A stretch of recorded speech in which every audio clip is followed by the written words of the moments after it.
നമസ്കാരം.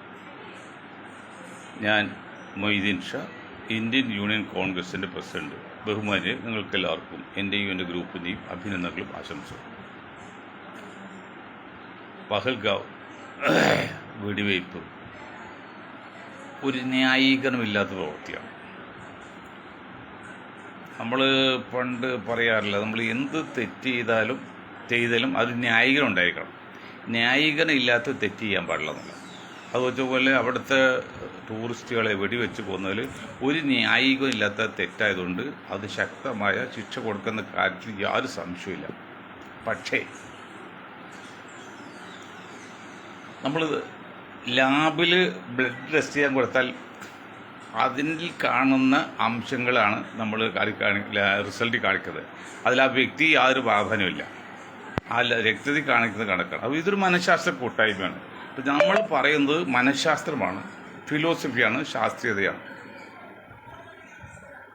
നമ്മുടെ ആഭ്യന്തര സുരക്ഷത്തിന് വേണ്ടി, രാജ്യരക്ഷയ്ക്ക് വേണ്ടി ലക്ഷക്കണക്കിന് കോടി രൂപയാണ് ഇന്ത്യ ഗവൺമെൻറ് ചെലവഴിക്കുന്നത്.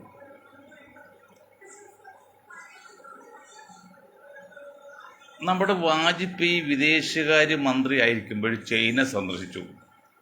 ആ സന്ദർശിച്ചതിൻ്റെ പിറ്റേന്നാണ് തൈവാനിൽ പോയി ചൈന പട്ടാള യുദ്ധം തുടങ്ങിയത്. കഴിഞ്ഞ ദിവസം നമ്മുടെ വിദേശകാര്യ മന്ത്രി ലണ്ടനിൽ വെച്ച് ആക്രമിക്കപ്പെട്ടു. ഇതിൽ നിന്നെല്ലാം മനസ്സിലാകുന്നത് നമ്മുടെ ഇൻ്റലിജൻസിന്, നമ്മുടെ രഹസ്യാന്വേഷണ വിഭാഗത്തിൽ എന്തൊക്കെ പോരായ്മ ഉണ്ടെന്നല്ലേ മനസ്സിലാക്കേണ്ടത്. ബുദ്ധിയുള്ളവർ ചിന്തിക്കുക. ഞങ്ങളിത് പറയുന്നത് ഒരു ഭാഗികമായ കാര്യം മാത്രമാണ്. അതിലെന്തോ അത് ശരിയുണ്ട് എന്നും തെറ്റാണെങ്കിൽ നിങ്ങൾ ക്ഷമിക്കുകയാണ്.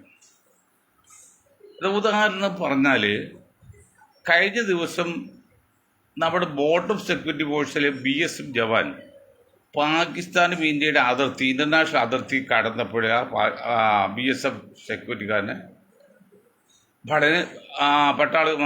പാകിസ്ഥാൻ പട്ടാളം അറസ്റ്റ് ചെയ്തു.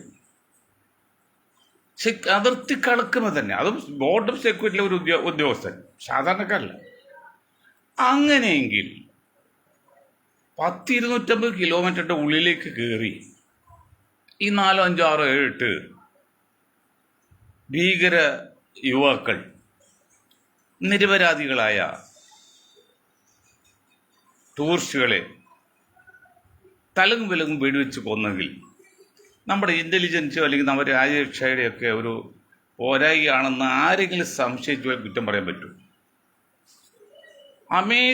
നമ്മുടെ അതിർത്തി വിട്ട് അവരുടെ ഇൻ്റർനാഷണൽ അതിർത്തി കടന്നപ്പോഴേക്കും നമ്മുടെ ജവാനെ, ബോർഡ് ഓഫ് സെക്യൂരിറ്റി ഫോഴ്സിലെ ഒരു ഉദ്യോഗസ്ഥനാണ് ജവാനെ പാകിസ്ഥാൻ പോലീസ് അറസ്റ്റ് ചെയ്തെങ്കിൽ എന്തുകൊണ്ട് 250 കിലോമീറ്റർ അകത്തോട്ട് വന്നിട്ട് നമ്മുടെ ഇവരെ അറസ്റ്റ് ചെയ്യാൻ പറ്റിയില്ല, അല്ലെങ്കിൽ പിടിക്കാൻ പറ്റിയില്ല? ബാക്കി എല്ലാ സ്ഥലത്തും കായികമായിട്ട് സുരക്ഷ സംവിധാനമുണ്ട്. ഇവിടെ മാത്രം എന്ത് സുരക്ഷ സംവിധാനം ഉണ്ടായില്ല? ഇപ്പം പട്ടാളം ജാഗരൂകരായില്ലോ. 10, 18, 20, 26 പേര് മരണത്തിപ്പോൾ കുറച്ച് പേർക്ക് പരിക്ക് പറ്റിയപ്പോഴും പട്ടാളം ജാഗരൂകരായിട്ട് എന്ത് ഇത്രയും കാലം അവിടെ പട്ടാളത്തിൻ്റെ ഹെഡ് പോസ്റ്റോ അല്ലെങ്കിൽ മറ്റ് സുരക്ഷിതം ഉണ്ടായില്ല? ഇതൊക്കെ പറയുമ്പോഴാണ് ഈ സംഭവത്തിൻ്റെ 22-ാം തീയതി സംഭവം നടക്കുന്നു. ഇന്ന് 21, 24. ഇന്ന് ബീഹാറിൽ നമ്മുടെ പ്രധാനമന്ത്രി പോയി ഇലക്ഷൻ കൺവെൻഷൻ ഉദ്ഘാടനം ചെയ്തുകൊണ്ട് ആഹ്ലാദിക്കുകയാണ്. ബീഹാർ ഇലക്ഷൻ വരെയാണ് മാസങ്ങൾക്കുള്ളിൽ. പണ്ട് OV അദ്ദേഹം പറഞ്ഞു,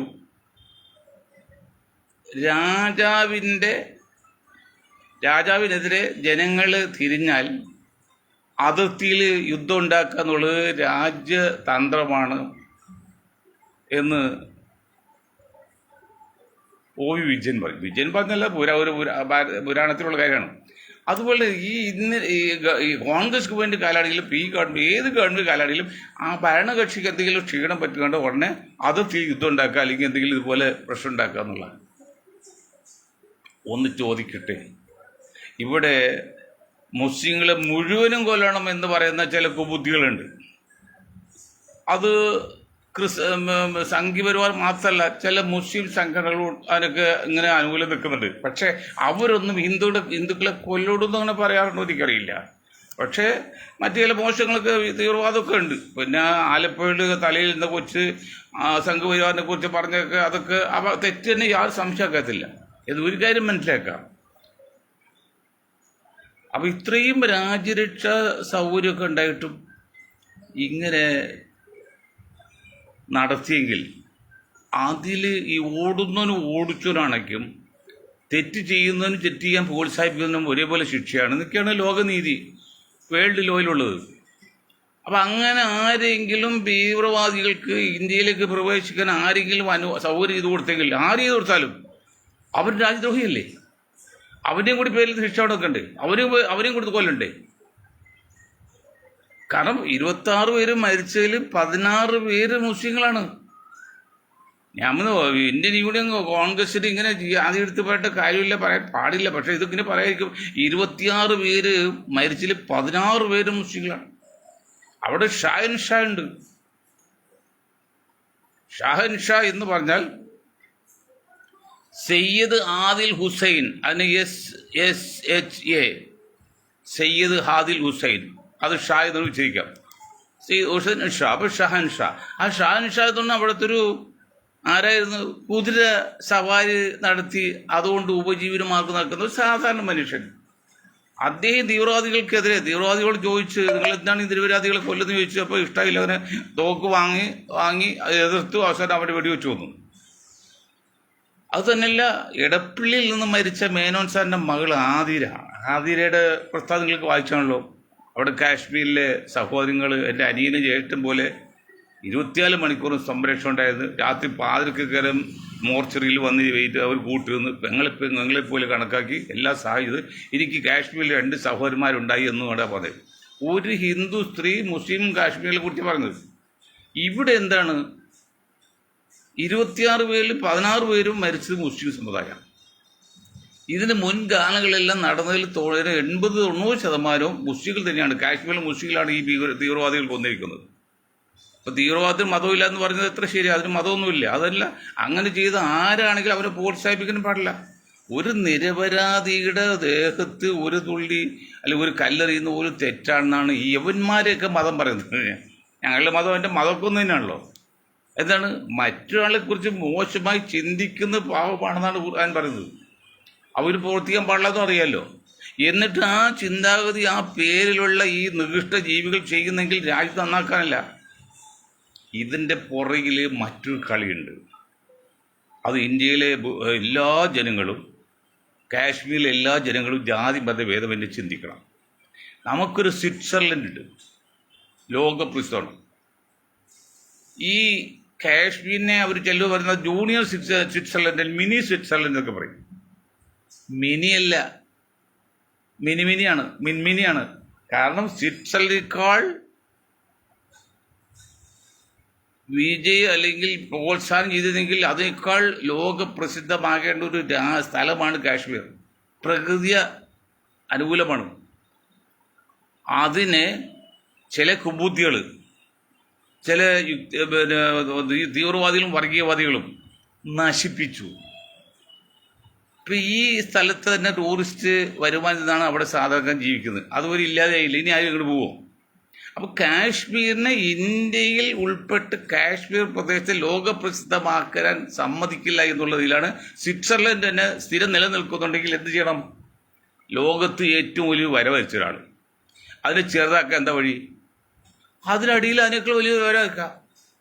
അപ്പോൾ ആ ഏറ്റവും വലിയ വരെ ചെറുതാവും. അതുപോലെ സ്വിറ്റ്സർലൻഡിനേക്കാൾ മികച്ച സാധ്യതയുള്ള ഒരു സ്ഥലമാണ്, ടൂറിസ്റ്റ് കേന്ദ്രമാണ് കാശ്മീർ. ആ കാശ്മീരിൻ്റെ ഒരു കാരണവശാലും സ്വിറ്റ്സർലൻഡ് ഒപ്പമൂലാകാൻ പറ്റില്ല എന്നുള്ള കുബുദ്ധികൾ പ്രവർത്തിക്കുന്നുണ്ടാവും. അതുകൊണ്ടാണ് നിരന്തരമായ ഈ പ്രശ്നം. ഇതിൻ്റെ എല്ലാം അവസാനം കടലിൽ തിരയുണ്ടായാൽ കരയിൽ അവസാനിക്കുന്ന പോലെ ഇതിലേക്ക് അവസാനം എവിടെയാണ്? കാശ്മീരിനെ തകർക്കുക, അവിടുത്തെ ജനങ്ങളുടെ ജീവിത നിലവാരം കുറയ്ക്കുക, തദ്വാര ഇന്ത്യയെ തകർക്കുക. ഇങ്ങനെയുള്ള വിദേശ ശക്തികളൊക്കെ അതിൻ്റെ പുറകെ ഇല്ലെന്ന് ആരറിഞ്ഞു? കേവലം ഭീകരവാദികൾ മാത്രമായിരിക്കുമോ? അവരൊക്കെ നിയന്ത്രിക്കുന്ന ശക്തിയുടെ ലോകത്ത് ആ ശക്തിയോട് പ്രവർത്തിക്കുന്നില്ലെന്ന് ചോദിക്കൂ. അല്ലെങ്കിൽ ഈ 16 പേരിൽ 26 പേരിൽ 6 പേര് മുസ്ലിങ്ങളെ മതി. എന്നിട്ട് പകരമോ കെലിമ ചെല്ലാൻ പറഞ്ഞ് അത് ചെല്ലാത്തതുകൊണ്ട് വെടിവെച്ച് കൊന്നു എന്നുള്ള ആരോപണമാണ് പ്രചരണമാണ് വരുന്നത്. അത് എടുത്തു വരേണ്ട കാര്യം എന്താ? അങ്ങനെ ജനങ്ങളെ 2 തട്ടിലാക്കി ഇന്ത്യയുടെ വളർച്ചയും വികസനവും മുരടിപ്പിക്കുക എന്നുള്ള ഒരു വലിയ തത്വം. കാശ്മീരിലെ സ്വിറ്റ്സർലൻഡിൻ്റെ അടുത്തുപോലും എത്തിക്കാൻ പറ്റില്ല, ഒരു വേറെ തത്വം.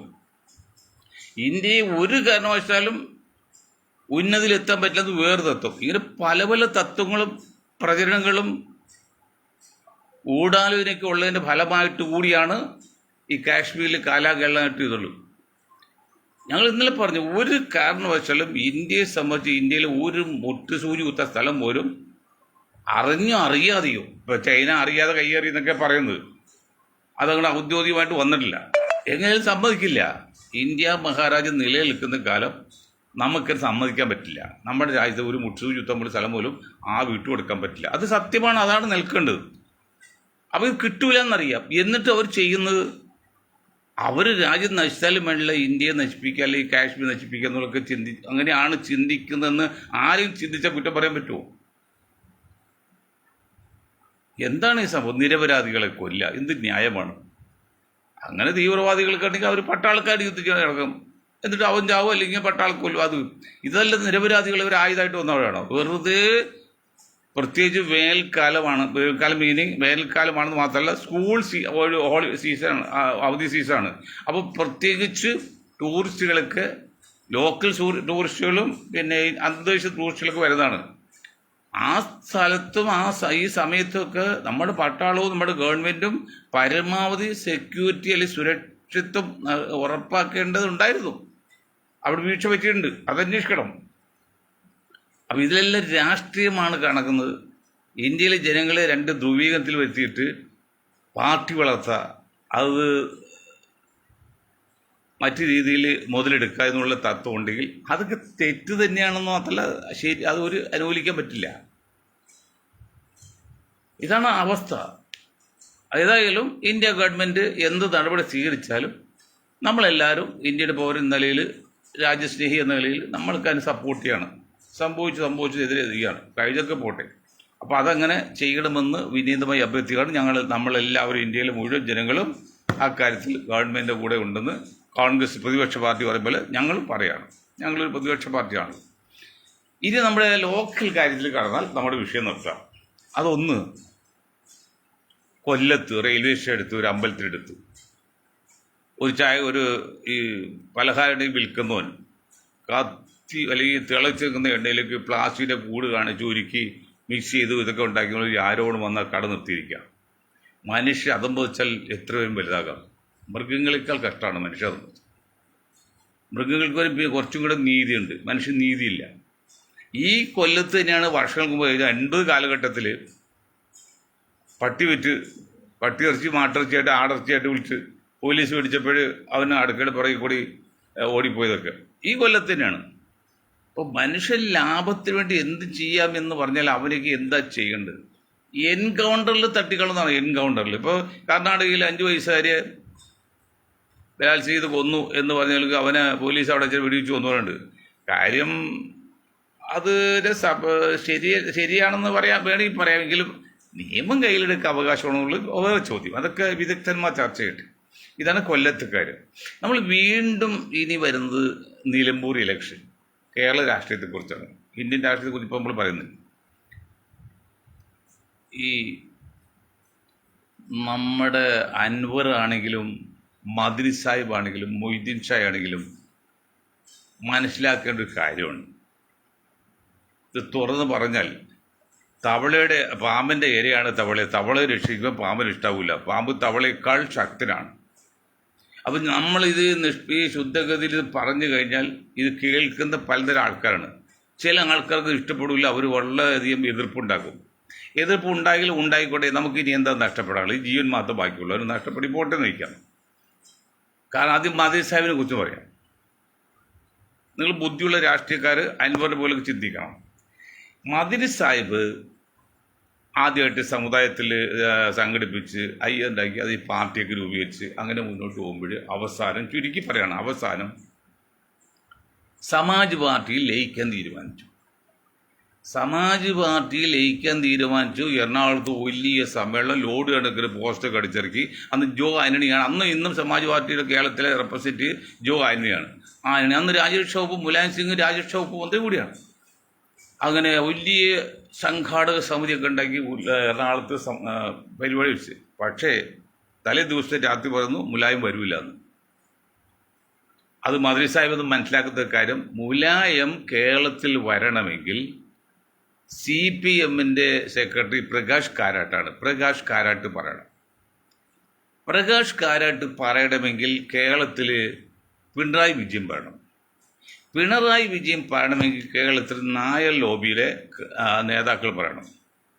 നായർ ലോബിയുടെ നേതാക്കൾ പറയണമെങ്കിൽ ഈ മദീനയെ പോലെ ഒരു പ്രസ്ഥാനം വളർത്താനൊന്നും അവർക്ക് താല്പര്യം ഉണ്ടാവില്ല. അതിനൊരു രാഷ്ട്രീയ സാമൂഹ്യ പശ്ചാത്തലമുണ്ട്. കാരണം നൂറ്റാണ്ടുകളായി ബ്രാഹ്മണാധിപത്യത്തിൽ നരകയാതന അനുഭവിച്ച നായർ വിഭാഗം ഇനിയൊരു ആധിപത്യം ബ്രാഹ്മിൻസ് മാത്രമല്ല, ന്യൂനപക്ഷങ്ങൾ മാത്രമല്ല, ക്രിസ്ത്യാനി മാത്രം ആരും വരരുതെന്നുള്ള അവർ ചിന്തിച്ചാൽ കുറ്റം പറയാൻ പറ്റില്ല. ആ ചിന്തയുടെ പരിണിത ഫലം അല്ലെങ്കിൽ ഭാഗമായിട്ട് കൂടാണെന്നറിയില്ല മറ്റൊരു വിഭാഗത്തിൽ. ഇപ്പോൾ ഞാൻ തന്നെ മൊയ്തീൻ ഷാ, ഞാൻ ബാലകൃഷ്ണയുടെ പാർട്ടി നിന്നപ്പോൾ എൻ്റെ ന്യൂസൊക്കെ വന്നിരുന്നു. അതിന് മുൻപ് വന്നിട്ട് ന്യൂസ് വരുന്നില്ല. ചില പത്രപേരും നിൽക്കുകയാണ്. അവർക്ക് അവിടെയാണ് മൊയ്തീൻ ഷാ എന്ന് പറയുമ്പോൾ അങ്ങനെയുള്ള ഒരാൾ കയർ ഊരി വിട്ട് വളർത്താൻ പറ്റില്ല. നമ്മളത് അറിഞ്ഞുകൊണ്ട് നിൽക്കണം, നമുക്ക് നിരാശയില്ല.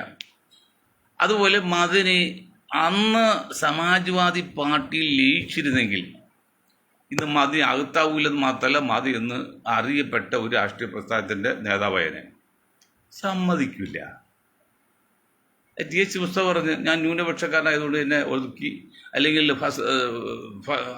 ഫസൂർ റഹ്മാൻ അസറുദ്ദീൻ പറഞ്ഞു ഞാൻ ന്യൂനപക്ഷക്കാരൻ ഒതുക്കി. അങ്ങനെ അവനവൻ്റെ തെറ്റ് കൊണ്ടോ അല്ലെങ്കിൽ അശ്രദ്ധ കൊണ്ടും വീഴ്ച വരുമ്പോൾ ന്യൂനപക്ഷം കൊണ്ട് ഒതുക്കി എന്ന് പറഞ്ഞാലൊന്നും വിശ്വസിക്കാൻ പറ്റില്ല. പക്ഷേ ഇത് സത്യത്തിൽ മദനിയുടെ കേസിൽ ഇതാണ് സംഗതി. പക്ഷെ മദനിക്ക് തെറ്റുപറ്റി എന്നല്ലോ. ഇപ്പം മൊയ്തീൻ ഷാ ആണെങ്കിൽ മുലായം സിംഗ് ഇവിടെ വന്ന് പരിപാടി നടത്തി തിരിച്ചു പോകുന്നവരെയും UPയിലും ഡൽഹിയിലും ഓഫീസിൽ നമ്മുടെ ആളുണ്ടാവും. ഉദാഹരണം മൊയ്തീൻ ഷാ ഞാൻ ആളെ വയ്ക്കും, എൻ്റെ ആൾ UP അവർ ഓഫീസിൽ വയ്ക്കും, ഡൽഹിയിൽ വയ്ക്കും. ഇവിടെ മുലായം സിംഗ് വന്ന് പോയതിന് ശേഷമേ അവിടുന്ന് അവരെ മാറ്റുള്ളൂ. അത് ചെയ്തില്ല. ജോ ആന്റണി വിശ്വസിച്ചുകൊണ്ട് മദനി എല്ലാം അതായി. അവിടെ ജോ ആന്റണി തെറ്റൊന്നും ഞാൻ പറയത്തില്ല കേട്ടോ, കാരണം എൻ്റെ വളരെ അടുത്ത സുഹൃത്താണ്. പക്ഷേ ഒരു വീഴ്ച പറ്റി, ജോ ആന്റണിക്ക് ഒരു വീഴ്ച പറ്റി. ജോ ആന്റണി ഒരു കാരണവശാലും മുലായം സിംഗ് വരാതിരിക്കുമ്പോൾ അത് സമ്മതിക്കാൻ പാടില്ലായിരുന്നു. ജോ ആന്റണി പറഞ്ഞാൽ മുലായം വരാതിരിക്കില്ല എന്തൊക്കെ പറഞ്ഞാലും. പക്ഷെ അതും എന്തുമാത്രം അവിടെ ശ്രദ്ധ കാണിച്ചുള്ളത് മനസ്സിലാക്കണം. എന്നിട്ട് ജോ ആന്റണി എന്നോട് പറഞ്ഞിട്ടുണ്ട്, അപ്പോൾ PDPക്കാരികളിൽ കുറേ തീവ്രവാദി കുറേ ഭീകാര ജീവികളാണ് വരില്ലാന്നാണ്. ഇപ്പോൾ ജോ ആന്റണിയോട് പോരുവാൻ പറ്റില്ല. അതുകാരണം പിന്നെ മുലായത്തിനാണ് രാജ്യരക്ഷാ വകുപ്പ് പട്ടാളത്തിൻ്റെ കയറി, അങ്ങനെ പട്ടാളത്തിൻ്റെയൊക്കെ ചില സപ്പോർട്ട് ജോ ആന്റണിയോട് രക്ഷപ്പെട്ടതൊക്കെ പറയുന്നുണ്ട്. എന്ത് മാത്രം ശരിക്കറിയില്ല. ഇത് ഒരു കാര്യം പറയാം, അന്ന് ശ്രീമാൻ മദനി സമാജ് പാർട്ടിയിൽ ലയിച്ച് കേരളത്തിൽ പ്രവർത്തിച്ചതെങ്കിൽ ഇന്ന് മദി ജയിലിലും പോകില്ല, ഇന്ന് മദി മന്ത്രിയാവും, മദിയുടെ ഗ്രൂപ്പ് വളരുകയും ചെയ്യും. അത് സമ്മതിക്കില്ല. അപ്പോൾ ചോദിക്കും മുസ്ലിം ലീഗോ? മുസ്ലിം ലീഗിനെ കുറിച്ച് പറയപ്പെടും ബുദ്ധിയുള്ള മുസ്ലിം ചിന്തിക്കണം. ബുദ്ധി ഉണ്ടെങ്കിൽ, ബുദ്ധിയിലേക്ക് പറഞ്ഞിട്ട് കാര്യമില്ല. മുസ്ലിം ലീഗ് ഇങ്ങനെയുള്ള പാർട്ടികൾക്ക് പ്രസ്ഥാനങ്ങൾക്ക് കപ്പം കൊടുക്കാണ്, ചുങ്കം കൊടുക്കാണ്, അല്ലെങ്കിൽ കൈക്കൂലി കൊടുക്കാണ്. എങ്ങനെ കൈക്കൂലി കൊടുക്കുന്നത്? മുസ്ലിം ലീഗ് കിട്ടേണ്ട ആനുകൂല്യങ്ങളിൽ പകുതി വാങ്ങിച്ചിട്ട് പകുതി ഒഴിവാക്കിക്കൊണ്ട് ആ പകുതി അതിലൊരു 3/4 ഭാഗം ലീഗും ബാക്കി 1/4 ഭാഗം മുസ്ലിം കൊടുത്തുകൊണ്ട് അങ്ങനെയാണ് ഈ നായർ വിഭാഗത്തിന് ക്രിസ്ത്യൻ വിഭാഗത്തിന് കൊടുക്കുന്നത്. അവകാശങ്ങൾ മുഴുവൻ, ചാൻസ് മുഴുവൻ. ഇപ്പോൾ ക്രിസ്ത്യൻ സമുദായം 5 MP ഈ നായർ സമുദായത്തിൽ 5-6 MP അവരെത്ര ഉണ്ടാകുക? ജനസംഖ്യയിൽ 10% ഉള്ളൂ. അത് 40% മുസ്ലിങ്ങൾ എത്ര പേരുണ്ട്? ആകെ കൂടി 2.75 3 അത് 40% വരുന്ന ഒരു വിഭാഗത്തിന് 3 MP 10% വരെയുള്ള 2 വിഭാഗങ്ങൾക്ക് 5-10 MP ആകുമ്പോൾ അവിടെ നീതിയുണ്ടോ? ജസ്റ്റിസാണോ? അത് സോഷ്യൽ ജസ്റ്റിസാണോ? സാമൂഹ്യ നീതിയാണോ? ഞങ്ങളിപ്പോൾ അത് സാമൂഹ്യ നീതിക്ക് വേണ്ടിയാണ്. അപ്പോൾ അതിൻ്റെ മെയിൻ കാരണം എന്താ? കാരണം ഈ ലീഗുകാരാണ്. ലീഗിന് നിലനിൽക്കാൻ വേണ്ടി ഈ പറഞ്ഞ നായർക്കും ഇവിടുത്തെ ക്രിസ്ത്യാനികൾക്കും പല പ്രൊമോഷൻ വരെയും ക്രിസ്ത്യാനികൾ കൊടുത്തിട്ടുണ്ട്. ഈ കുഞ്ഞാക്ക ഐസ്ക്രീം കേസിൽ പെണ്ണ് കേസ് ഒഴിവാക്കാൻ വേണ്ടി ലിസ്റ്റ് ഞങ്ങളുടെ കയ്യിലുണ്ട്. ഞങ്ങൾ കുറേ വർഷമായിട്ട് എന്താ പറയുക ഇതെല്ലാം സ്റ്റഡിയിലായിരുന്നു. 67 വർഷമായിട്ട് നമ്മൾ ഇന്ത്യൻ യൂണിയൻ കോൺഗ്രസ് രൂപീകരണത്തിന് വേണ്ടി ശ്രമിച്ചുകൊണ്ടിരിക്കുകയാണ്. ചെറുപ്പത്തിൽ ഒരു ചിന്ത ഉണ്ടായത്, പക്ഷെ അത് പ്രയോഗത്തിൽ വന്ന ഇപ്പാണ്. അതുപോലെ ഞങ്ങൾ നിരന്തരമായി സ്റ്റഡിയാണ്, പഠിക്കുകയാണ്. വേറെ എന്താ നിങ്ങൾക്ക് പണി? എങ്ങനെയെങ്കിലും ആൾക്ക് ഒന്ന് സമ്പാദിക്കണമെന്ന് പണം ഉണ്ടാക്കണമെന്ന് ആർക്കും ഇല്ല. ഞങ്ങളുടെ ഗ്രൂപ്പും നിഷ്പക്ഷമായി ചിന്തിക്കുകയാണ്, സത്യം കണ്ടുപിടിക്കുകയാണ്, ട്രൂത്ത്. അതാണ് മുസ്ലിം നിലനിൽക്കുന്നത്. അതൊന്ന് എതിരൊന്നും കിട്ടുക, അപ്പോൾ അറിയാം മുസ്ലിം ലീഗോടെ വരുന്ന സമീപനം. അതാണ് അവസ്ഥ. അപ്പോൾ അൻവറിനോട് പറയാൻ കാരണം, അൻവർ DMK ഉണ്ടാക്കാൻ നോക്കി, പിണറായി സമ്മതിച്ചോ? DMK ചേരാൻ നോക്കി, പിന്നെ അവർ തൃണമൂലിൽ പോയി, തൃണമൂൽ ചേരാൻ പോയിട്ട് സമ്മതിച്ചോ? ഇപ്പം ലേറ്റസ്റ്റ് പറയുന്നത് തൃണമൂലിനെ UDF ഘടകകക്ഷിയായിട്ട് അംഗീകരിക്കാൻ സാധ്യതയുണ്ട്, അനുവാദം കൊടുത്തു AICC എന്നൊക്കെ ന്യൂസ് ഇരുന്നപ്പോൾ കുറച്ചപ്പോൾ കേട്ട്. എത്തോളം ശരിയെന്ന് അറിയില്ല. അങ്ങനെ ചെയ്താൽ ചെയ്യട്ടെ, ചെയ്യാൻ സാധ്യത വളരെ കുറവാണ്, സമ്മതിക്കില്ല. തൃണമൂൽ കോൺഗ്രസ് കൂടിയൊക്കെ അൻവർ വന്നാൽ അൻവർ നേതാവാകും. അൻവർക്ക് പിന്നെ മുന്നണിയിൽ മന്ത്രിയായി, അൻവറിൻ്റെ പാർട്ടിക്ക് MLA ആയി, മറ്റെല്ലാ ആനുകൂല്യം കിട്ടും. അതൊന്നും ഈ പറഞ്ഞ സവർണ ലോബി, പ്രതി നായർ ലോബി കൊടുക്കില്ല. അത് കമ്മ്യൂണിസ്റ്റ് ആയാലും കോൺഗ്രസ് ആയാലും നായർ ലോബിയാണ് നിയന്ത്രിക്കുന്നത്. അതല്ലെങ്കിൽ 100 പേരിൽ ഒരാൾ വോട്ട് ചെയ്യുമ്പോഴേ, നായർ വിഭാഗത്തിൽ 100 വോട്ട് ചെയ്യുമ്പോൾ ഒരാൾ വോട്ട് ചെയ്യുന്നത്. അങ്ങനെയുള്ളവർക്ക് അവർ 6-7 പേര് മുഖ്യമന്ത്രി സ്ഥാനം ആഗ്രഹിക്കുന്നത് ഒന്നും നിസ്സാര കാര്യമൊന്നുമില്ല. ചീഫ് മിനിസ്റ്റർ സ്ഥാനമാണ്. വേറെ ആരെക്കുറിച്ച് ചിന്തിക്കുന്നില്ല അവരാരും ഒരാൾ. അപ്പം പിന്നെ അവർ സമ്മതിക്കുമോ? കൊടുക്കില്ല. 99% സാധ്യത കുറവാണ്. ഇപ്പം നമ്മൾ തലേന്നുള്ള പ്രവചിക്കുകയാണ്. പ്രവചനം ശരിയാണെന്ന് അറിയില്ല. കൊടുക്കാൻ സാധ്യത കുറവാണ്. അപ്പം അതെനിക്ക് പറ്റൂല, അൻവറിനും പറ്റും. അൻവർ പിന്നെ എന്താ വെച്ചാൽ, അൻവർ കുലദ്രോഹി എന്ന് പറഞ്ഞല്ലോ, കുലം കുത്തി. അയാൾക്ക് എന്താണ് മറ്റേ അയാൾ ആകെ കൂടി മലപ്പുറം ജില്ലയിൽ ആ ഒരു മുസ്ലിം ഒരു MLA ആകുന്നതിൽ ഇയാൾക്ക് എന്താണ്? ഇയാൾക്ക് വേറെ വഴി മാർഗമുണ്ടല്ലോ, എത്രയോ സ്ഥലമുണ്ട് അയാൾക്ക് ആകാൻ പാടില്ലേ. അപ്പം എന്താണ് എനിക്ക് മാത്രം? അയാൾ UDF ചെയ്ത അനീതി എന്നറിയോ? ആ നികൃഷ്ടം ചെയ്ത അനീതി എന്നറിയോ? ജോയിയെ പ്രഖ്യാപിച്ചു. അത് പ്രഖ്യാപിക്കാൻ ഇയാൾക്ക് എന്താ അവകാശം? ഒരു പരിധി പുള്ളി എൻ്റെ വളരെ അടുത്ത സുഹൃത്താണ്. ഈ പിന്നെ പുള്ളി സിദ്ദീഖ് പറ്റും, അതുമൊക്കെ എനിക്കറിയാം. പക്ഷെ എന്തായാലും അദ്ദേഹത്തിന് ഇദ്ദേഹത്തിന് മകനോടുള്ള വെറുപ്പ് കാരണം അദ്ദേഹം ജോയി അങ്ങോട്ട് പ്രഖ്യാപിക്കുകയാണ്. ഏടോ മനുഷ്യ, തനിക്ക് ജോയി പ്രഖ്യാപിക്കുക എന്ത് അവകാശം? ഏത് അവകാശം? ഏത് നിലയ്ക്ക് അവകാശം? UDFിൻ്റെ സ്ഥാനാർത്ഥി പ്രഖ്യാപനം നിങ്ങൾക്കെന്ത് അവകാശം? തെമ്മാടിത്തല്ലേ നിങ്ങൾ കാണിച്ച്? എന്നിട്ട് മുഖത്ത് നോക്കി ചോദിക്കാൻ ഒറ്റ UDF നേതാക്കൾ ഉണ്ടായോ? സതീഷ് ഉണ്ടായോ? പിന്നെ സുധാകരൻ ഉണ്ടായോ? നീ ആരടാ? അങ്ങനെ തന്നെ പറയണം. നീ ആരടാ ഞങ്ങളുടെ സ്ഥാനാർത്ഥിയെ പ്രഖ്യാപിക്കാൻ? ഒരൊറ്റ പ്രസ്താവന, ഒരൊറ്റ ചോദ്യം ചോദിച്ചല്ലോ, പിന്നെ മിണ്ടുവോ? അതൊക്കെയാണ് പിണറായി സഖാവ് വേണം. ഞാൻ പറഞ്ഞില്ല, പിണറായി സഖാവ് നിങ്ങൾ പോലെ പോരായിക്കപ്പെട്ട് പോയി. ചില കാര്യങ്ങൾ ഒറ്റ ഉദാഹരണം ഞാൻ പറഞ്ഞുതരാം. മാറാട് സന്ദർശിച്ചപ്പോഴേ ഈ നാട്ടിലില്ലാത്ത അന്തോണിയും മുഖ്യമന്ത്രിയാണ്. അന്തോണി മുഖ്യമന്ത്രിയാണ്, കുഞ്ഞാക്ക വ്യവസായ മന്ത്രിയാണ്. രണ്ടും കൂടി കാണാൻ പോയി. അവിടെ ചെന്നപ്പോൾ നമ്മുടെ BJP ആള് കുമ്മന രാജശേഖരൻ കാക്കമോർക്ക് എടുക്കാൻ പറ്റില്ല നമുക്ക്. അപ്പൊ ഈ നാട്ടിലില്ലാത്ത മുഖ്യമന്ത്രി എന്നാ പറഞ്ഞറിയോ? എന്നാൽ കുഞ്ഞാക്ക ഒരു കാഞ്ചി റെസ്റ്റ് ഹൗസിൽ പോയി റെസ്റ്റ് ചെയ്യും, ഞാൻ പോയിട്ട് വരാമെന്ന് പറഞ്ഞാൽ അന്തസ്സായിട്ട് ഒറ്റക്ക് പോയി തിരിച്ചു വന്ന്. ഈ നാണം കെട്ട കുഞ്ഞാക്ക നേരെ റെസ്റ്റ് ഹൗസ് പണിക്ക് പോയി. നീ ആരുടെ തല ഞാൻ രാജ്യം ഭരിക്കുന്ന കക്ഷി മന്ത്രിയായിട്ടെന്ന് പറഞ്ഞ് കയറിയില്ല. രണ്ട് ഷണ്ണന്മാരെന്ന് പറഞ്ഞത് കുഞ്ഞാക്കയും ഈ ആനടിയും ഷണ്ണന്മാരായി, വ്യക്തിത്വമില്ലാത്തവരായി. കുഞ്ഞാക്ക പേടിച്ച് മടങ്ങിപ്പോയി. പിന്നെ ആനണിയാണ് സപ്പോർട്ട് ചെയ്ത്. പിറ്റേ ദിവസം പിണറായി സഖാവിനൂടെ ആദ്യമായിട്ട് 2 മുസ്ലിം മന്ത്രിമാർ MLA, ഒന്ന് എളമന കരീമും ഒന്ന് PKC അഹമ്മദും. അവിടെ ഈ പല്ലവി ആവർത്തിച്ച് പിന്നെ കുമ്മന രാജശേഖരൻ അങ്ങനെ മാറാന്ന് വെച്ചാൽ കൈ തട്ടി മാറ്റിക്കൊണ്ട് പിണറായി സഖാവ് 2 കയറ്റിയ സ്ഥലത്തേക്ക് കൊണ്ടുപോയി. അവിടെയാണ് കഴിവ്, അതിനാണ് അംഗീകാരം എന്ന് പറഞ്ഞത്, അതാണ് വ്യക്തിത്വം പറഞ്ഞത്. അത് അന്തോടിക്കുണ്ടായാ? ഇല്ല. കുഞ്ഞാക്ക് ഉണ്ടായില്ല. അല്ലെങ്കിൽ കുഞ്ഞാക്ക പറയട്ടെ, താൻ ആരോടോ എന്നെ നിയന്ത്രിക്കാൻ? ഞാൻ ഈ ഗവൺമെൻറ് ആളാണ്. കുമ്മന രാജശേഖരൻ MPLA ഒന്നുമല്ല, ഒരു ഹിന്ദു ഐക്യവേദ ആൾ മാത്രമേ ഉള്ളൂ. നട്ടിൽ വീണമെന്ന് ചോദിക്കണമെങ്കിൽ കൂടെ നിൽക്കുന്ന മുഖ്യമന്ത്രിക്ക് നട്ടിൽ വീണം. രണ്ടും ഉണ്ടായില്ല കള്ളന്മാർക്ക്. എന്നിട്ട് ഇപ്പോൾ ഭരണം നടക്കുകയാണ്. ഇന്നെന്തിനാ ഒരു പ്രസ്താവന ഉണ്ട് അന്തോണിയുടെ, അങ്ങനെ പുൽവാമയിൽ മറ്റേ കേസ് ചോദിക്കാൻ ഇന്ത്യൻ പട്ടാൾ കഴിവുണ്ട്. ആരോടോ കഴിവില്ലെന്ന് ആരോ പറഞ്ഞു ഇന്ത്യൻ പട്ടാളത്തിന്? തൻ്റെ വായു കൊണ്ട് വന്നിട്ട് വേണം അതൊക്കെ. ഇന്ത്യൻ പട്ടാളത്തിന് കഴിവുണ്ട്, ഇന്ത്യ ഗവൺമെൻറ് കഴിവുണ്ട്, അതൊക്കെ വേറെ കാര്യം. എന്നിട്ട് അതുപോലെ കുഞ്ഞാക്ക, അവിടെയാണ് അൻവറെ നിങ്ങൾ പറയുന്നത് നിങ്ങൾക്ക് എന്ത് അവകാശം പറയാൻ? അത് നട്ടിൽ നിവർത്തി വന്നുകൊണ്ട് ഈ സതീശനോ അല്ലെങ്കിൽ സുധാകരനോ ചോദിക്കണ്ടേ? ഒറ്റ ചോദിച്ചു പിന്നെ അൻവർ അനുകൂർന്നോ ഗഡ്സ് കാണിച്ചില്ല. ഇപ്പം എന്താ തൂറിക്കയറുന്ന മെഴുകാണ്. ഇടത്ത് ഞാൻ ഒരു കാര്യം ചോദിക്കട്ടെ, ഈ അൻവറിൻ്റെ മുമ്പിലൊക്കെ മുട്ടുകുത്തിനൊക്കെ നല്ലത് നിങ്ങൾക്ക് ആത്മഹത്യ ചെയ്യാൻ പാടില്ലേ? ഒരു കാര്യം പച്ച മലയാളത്തിൽ ചോദിക്കട്ടെ, ഇനി നിലമ്പൂർ UDF തൂറ്റുപോയിരിക്കാം, അതുകൊണ്ട് ഭരണം പോവോ? LDF ഭരിക്കുന്നത് 99 സീറ്റിൽ 99 സീറ്റ് നിലനിൽക്കും. നല്ല UDF അനുകൂലം പ്രത്യേക ക്ഷീണം പോലും ഉണ്ടോ? ഈ അൻവറിൻ്റെ ഒക്കെ പോയി ഡ്രാമുള്ള കാര്യമുണ്ടോ? അപ്പം എന്താണെന്നറിയുമോ, അവിടെയാണ് എൻ്റെ യുക്തിയും പിന്നെ കുബുദ്ധിയിരിക്കുന്നത്. നമ്മുടെ മന്ത്രിയുടെ മകനെ രംഗത്ത് വരുത്തരുത്. അതിൽ കോൺഗ്രസ് ഒരു ഗ്രൂപ്പ് എതിരാണ്, വരാതിരിക്കാൻ വേണ്ടി ശ്രമിക്കുന്നത്. അതിൽ ചിലർ ഇതായി.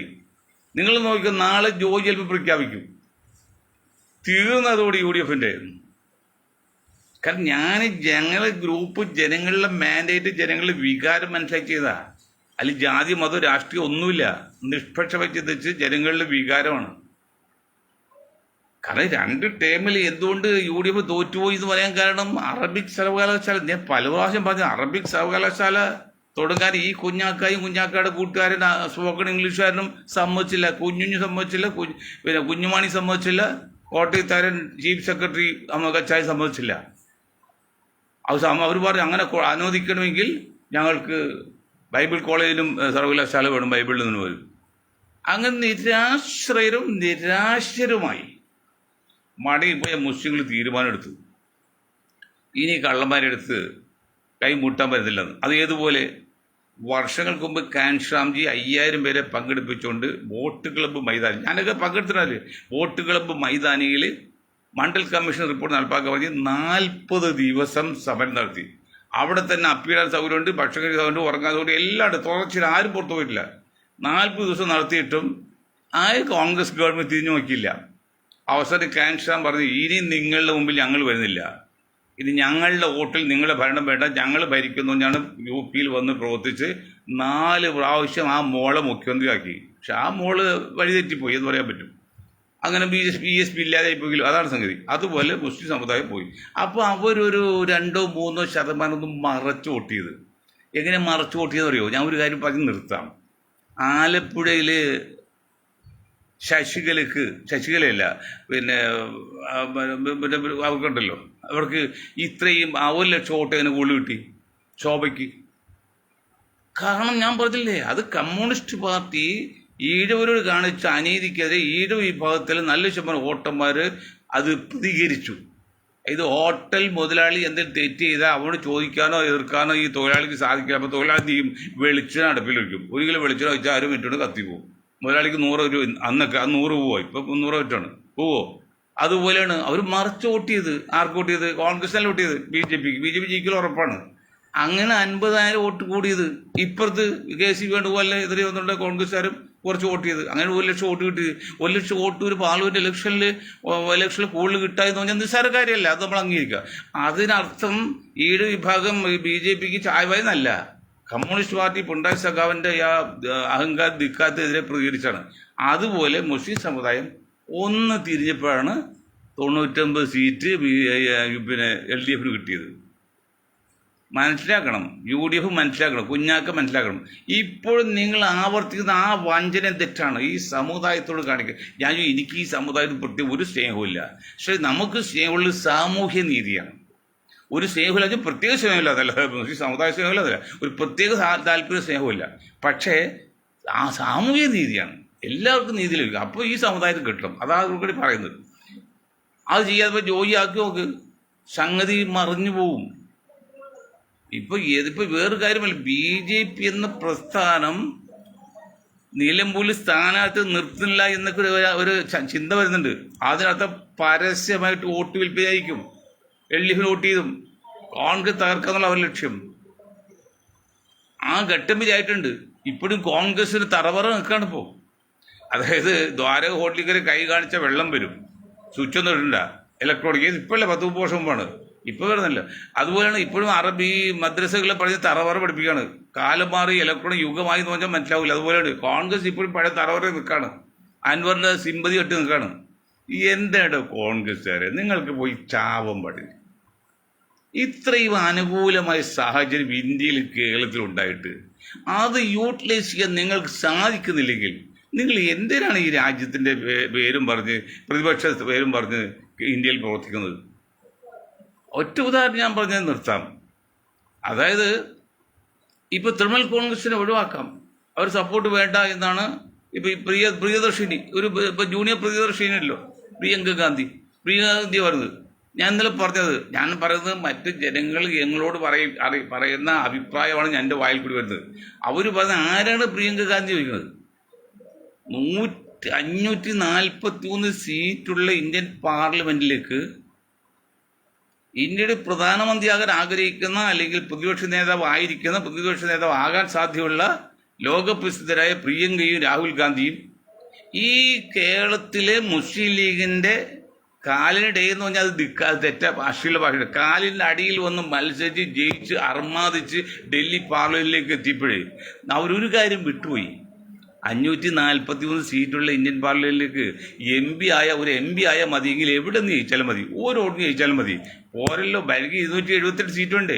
278 സീറ്റ് കിട്ടുന്നിടത്ത് ഒരു സീറ്റിലും എനിക്ക് ഉറപ്പില്ല എന്നുള്ള രീതിയിൽ കഴിഞ്ഞ പ്രാവശ്യം രാഹുൽ വന്ന്, ഇത്തവണ പ്രിയങ്ക വന്ന്. അവർ ഡൽഹിയിലോ UP-യിലോ മധ്യപ്രദേശിലോ ഹരിയാനയിലോ അല്ലെങ്കിൽ ഉത്തർപ്രദേശിലൊക്കെ നിൽക്കണം, എവിടെ നിന്നും മത്സരിക്കണം. എങ്കിലാണ് കോൺഗ്രസ് സംസ്കാരമുള്ളൂ, ഹിന്ദു സംസ്കാരിക്കാവുള്ളൂ. അത് ഇല്ലെന്നിപ്പോൾ അവരെ തെളിയിച്ചില്ലേ. ഐ ആം നോട്ട് ഹിന്ദു, ഞാൻ ഹിന്ദു അല്ല, വലിയ കത്തോലിക്കലാണ് എന്നവർ തെളിയിച്ചില്ലേ. അല്ലെങ്കിൽ കേരളത്തിൽ വന്നെങ്കിൽ അവർ ചെയ്യണ അവർ ഉപദേശിക്കുന്ന ഈ കള്ളന്മാരോട് പറഞ്ഞറിയോ അവരെന്താ ചെയ്യേണ്ടത്? തിരുവനന്തപുരത്ത് നിന്ന് വലിക്കാൻ വേണം, ഉറപ്പില്ല. ഇടുക്കിയിൽ പോകാൻ ബുദ്ധിമുട്ടാണ്. അപ്പോൾ എന്താണ്, ഈ മുസ്ലിങ്ങളുടെ കാലിൻ്റെ അടിയിൽ വന്ന് നിന്ന് 4-5 ലക്ഷം വോട്ടിനെ കൂട്ടി എളുപ്പത്തിൽ ക്രിയ ചെയ്ത് ജയിച്ച് പാർലമെന്റിലെത്തി. എന്ത് നിർണായ യോഗത്തിൽ പാർലമെന്റിൽ വന്നില്ല. അവർ ടൂറ് പോയി ഇന്ത്യക്ക് വെളിയിലേക്ക്. പറഞ്ഞാൽ ഒരു രോഗിയെ കാണാൻ പോയത്. എന്താ രോഗിയെ കാണാൻ? ഒരു രോഗിയേക്കാൾ വലുതല്ലേ ഇന്ത്യൻ രാജ്യം എന്നുള്ളത്. അപ്പോൾ രാഹുൽ ഗാന്ധി മിണ്ടിയില്ല. രാഹുൽ ഗാന്ധിയൊക്കെ വായിൽ പഴം തള്ളിയേക്കാണോ? മുസ്ലിങ്ങളുടെ കാര്യം വരുമ്പോഴേ ഈ മനുഷ്യൻ മിണ്ടുന്നില്ല. 20% മുസ്ലിങ്ങളെ വോട്ട് കിട്ടിയിട്ട് ബ്ലോക്ക് വോട്ട് കിട്ടി. ഇത് ജനങ്ങൾ, ഞാൻ പറയുന്നല്ല, 10,000-കണക്കിന് ജനങ്ങളുടെ വികാരമാണ് എന്നിൽ കൂടി പുറത്തു വരുന്നത്. എനിക്കിപ്പോൾ എന്തോ രാഹുൽ ഗാന്ധിയോട് വലിയ തെറുപ്പുണ്ടോ, പ്രിയങ്കയുടെ തെറുപ്പുണ്ടോ? കാരണം ഞാൻ അവർ അടുത്തുപോലും എത്താൻ പോകുന്നില്ല. പക്ഷേ ഇന്ത്യയിൽ 10,000-കണക്കിന് വോട്ടർമാരുടെ വികാരമാണ് ഞാൻ അവർക്ക് വേണ്ടി എൻ്റെ വായിൽ കൂടി പറഞ്ഞത്. അപ്പോൾ ഇത് ഇത്രയും കാര്യം ശ്രദ്ധിച്ച് മുന്നോട്ട് പോയില്ലെങ്കിൽ അപകടമാണെന്ന് വീണ്ടും ഒരിക്കലും പറഞ്ഞുകൊണ്ട് ഞാൻ എൻ്റെ കാര്യം പറയാം. അതിനകത്ത് പ്രമാദമായൊരു കാര്യം പറഞ്ഞ് നിർത്താം. 5 മിനിറ്റ് വൈകുകയാണ്. എന്താ അറിയോ, നമ്മൾ ഉപരാഷ്ട്രപതി, ചില ഗവർണർമാർ, ചില BJP-മാരൊക്കെ പറഞ്ഞ് ഇന്ത്യൻ പാർലമെന്റ് നോക്കൂത്തിയാണ്, ഭരണഘടന സുപ്രീം കോടതിയെ നിയന്ത്രിക്കുകയാണ്. അപ്പോൾ സൂപ്പർ പാർലമെന്റാണ് സുപ്രീം കോടതി എന്ന് പറഞ്ഞ്. ഒരു സംശയമില്ല, സൂപ്പർ പാർലമെന്റ് തന്നെയാണ്, ഒരു സംശയത്തില്ല. പക്ഷേ നിയമത്തിന് വിധേയമാകുമ്പോൾ, ശ്രദ്ധിച്ചു കേൾക്കാൻ എൻ്റെ ബുദ്ധിജീവികളെ, നിയമത്തിന് വിധേയമാകുമ്പോൾ പാർലമെന്റ് തന്നെയാണ് ഉന്നതർ, അല്ലെ പാർലമെന്റ് നിയമനിർമ്മാണം തന്നെയാണ് ഉന്നതർ. പക്ഷേ നിയമത്തിന് വിധേയമാകുമ്പോൾ, നിയമത്തിന് വിധേയം എങ്ങനെയാണ്? സുപ്രീം കോടതിയല്ലേ, ഇത് ഒരു ഭരണഘടനയുണ്ട്, എഴുതപ്പെട്ട ഭരണഘടനയുണ്ട്. ബ്രിട്ടനിൽ എഴുതപ്പെട്ടതല്ല, അലിഖിതമാണ്, താഴ്വഴിയായിട്ട് വരുന്നതാണ്. ഇന്ത്യയിലെ ലിഖിത ഭരണഘടനയുണ്ട്, അംബേദ്കർക്ക് ഉൾപ്പെടെ എഴുതി. ആ ലിഖിത ഭരണഘടനയിൽ നിന്നുകൊണ്ട് നിയമം പാസ്സാക്കിയാൽ ആ നിയമത്തെ ചോദിക്കാൻ ഒരു സുപ്രീം കോടതിക്ക് അവകാശമില്ല, അധികാരമില്ല. No right at all. But ഇത് നിയമത്തെ മറികടന്ന് അവന്റെ താല്പര്യപ്രകാരമാണ് നിയമം ഉണ്ടാക്കുന്നത്. അങ്ങനെ ഒരു നിയമത്തെയാണ് സുപ്രീം കോടതി ചോദ്യം ചെയ്യുന്നത്. അപ്പോൾ ഇപ്പോഴത്തെ ഉപരാഷ്ട്രപതിയുടെയും ഗവർണർമാരുടെയും അല്ലെങ്കിൽ മറ്റ് BJP MPമാരുടെയൊക്കെ പ്രവർത്തനമല്ല, അവരുടെ അഭിപ്രായം വെറും 0. അത് സുപ്രീം കോടതി ജഡ്ജി പറഞ്ഞു കഴിഞ്ഞാൽ, ചീഫ് ജസ്റ്റിസ്, ഞാൻ 14-ാം തീയതി മറ്റേ പോകണമെന്ന്, ഒരു അധികം ദിവസമില്ല, ഞാൻ ഇതൊക്കെ ഒരു പാഠം പഠിപ്പിച്ച പോള് പറഞ്ഞു. ഈ ഘട്ടമൊക്കെ കണക്കാക്കി ബീഹാർ ഇലക്ഷൻ കണക്കാക്കുമ്പോഴാണ് ഈ മറ്റേ സംഭവത്തെക്കുറിച്ച് നമ്മൾ അറിയേണ്ടത്. എല്ലാ വശവും നോക്കണം സാർ, എല്ലാ വശവും നോക്കണം. രാജ്യം ഭരിക്കുന്ന കക്ഷി എല്ലാ വശവും നോക്കണം. അപ്പോൾ എല്ലാ വശവും നോക്കി മുന്നോട്ട് പോകണേ എന്ന് പറഞ്ഞുകൊണ്ട് ഞാൻ എൻ്റെ വാക്കുകൾ നിർത്താൻ നിങ്ങൾക്ക് ഒരായി നന്ദി ചെയ്യുന്നു.